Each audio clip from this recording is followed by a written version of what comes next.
Michael, joining us remotely. All right, thanks. Hi, I'm Michael Flatte, the Chief Scientist and founder of QuantCAD. I'm a university professor with a large theoretical research group exploring the properties of quantum noise. My interest in quantum theory began early. One of the first talks I heard as a graduate student was Charlie Bennett speaking at the KITP in Santa Barbara on quantum money. I was trained by Walter Kohn, an outstanding mathematical physicist who instilled within me a love of fundamental theory, as well as an interest in applying ideas to important and realistic situations. After I achieved tenure, I decided to strike out in a new direction for me and direct my future research into the emerging areas of quantum coherence and quantum technologies.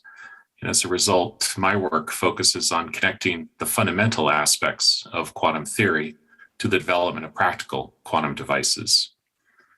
In the course of my group's research over the past 20 years, we developed many tools for simulating the properties of modern materials, especially noise.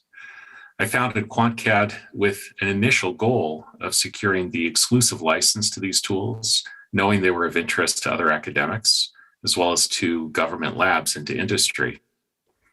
And use of these tools through licensed software and services enabled national lab researchers to make significant improvements to infrared detectors and commercial engineers to improve infrared sources for biomedical sensing.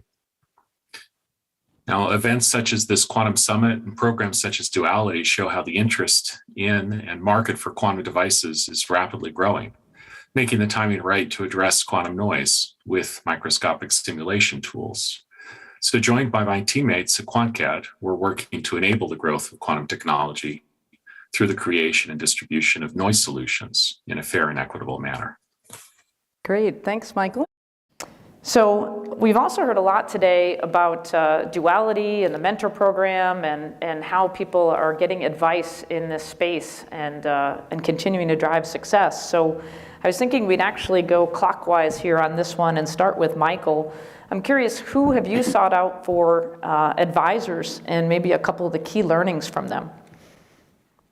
Yeah, well, I think I'll start with what we need to look for, because university professors like to think of themselves as entrepreneurs. This is delusional in the sense of a startup. They do some things that are very similar to entrepreneurs in terms of fundraising, but in reality, they're embedded within a large bureaucratic organization that's really poor guidance for how a startup has to operate. So the university is filled with a lot of safety nets for faculty and staff, and has been around or plans to be around for centuries. This is not the startup reality. So, we really have sought out advisors who are knowledgeable about the nuts and bolts of small business, from business plans to finance to marketing to legal issues. And I guess I would say the most important message we learned from our advisors is the critical importance of focus. In a successful university research program, you're constantly hedging with a portfolio of projects from high risk, high reward to low risk, guaranteed results. A startup really doesn't have this luxury. The whole enterprise is high risk, so you might as well pursue a high reward direction.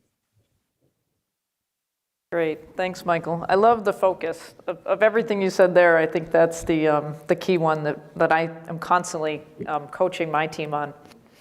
All right, well, the last question that I've got prepared before we open it up to the audience is, hindsight being 2020, what are the top 3 things that you know today that you wish you knew when you started out? So there's a few panelists that were particularly passionate in answering this question, but I'll also open it up for the rest of you if you want to throw one in there at the end. So let's start off with Michael. Sure, okay, well, I'd say probably the top thing that I wish I knew when we started out is customer discovery. So you can imagine there are customers out there who want your product. You can see how it can help them, but confirming that and establishing those relationships, finding the right person in the right place in the right company, that's a challenge. And this is really where tools that duality provided really at the very beginning were extremely useful for us, and we rely on this every day. So I'd say that's one. The second is how to distinguish between trade secret and patentable, copyrightable IP.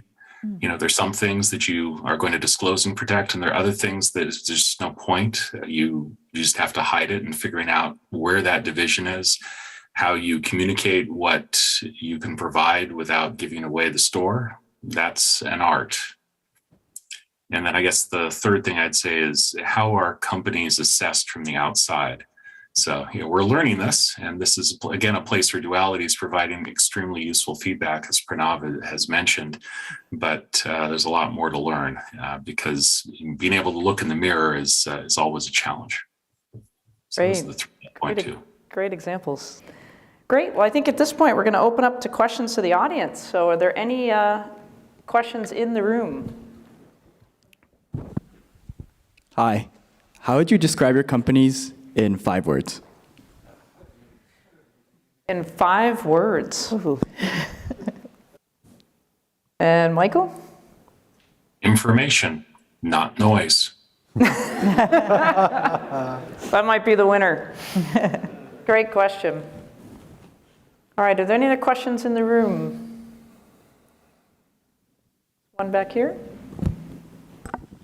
How do you handle the rejections? The question, how do you handle the rejections? You know, as an early startup, there must have been plenty of times when, like, you got declined, you lost a competition, you didn't get the funding that you wanted. How do you process that? How do you move on to the next one? Great. Any other thoughts from any of the panelists on that? Michael or Mirella? Sure. So I completely agree with what Carol has said. I think that summarized it really well. You know, I would also say that if there's one thing that an academic career prepares you for, it is rejection. So therefore, you know, that's one of those skills that you can get from, you know, often from graduate school or from, you know, from future activities in the academic community. And it's always figuring out how to improve once you get that. Yeah, great. All right. Well, I think we've got to wrap the session. For me personally, again, I want to thank David Oshalom for the invite to host this panel. It's been great to get to meet all of you, either in 3D in person or in 2D with Mirella and Michael as we prepared for this session. But really excited about the duality program, and all of them do have mentors, and I'm encouraged by this program and would like to sign up as a mentor for the next cohort. So for those of you out that are in industry, please contact the duality program if you're interested in mentoring. It's been great, got a lot of energy from interacting with you over the past couple of weeks. So thank you, thank the panel, and we'll wrap up.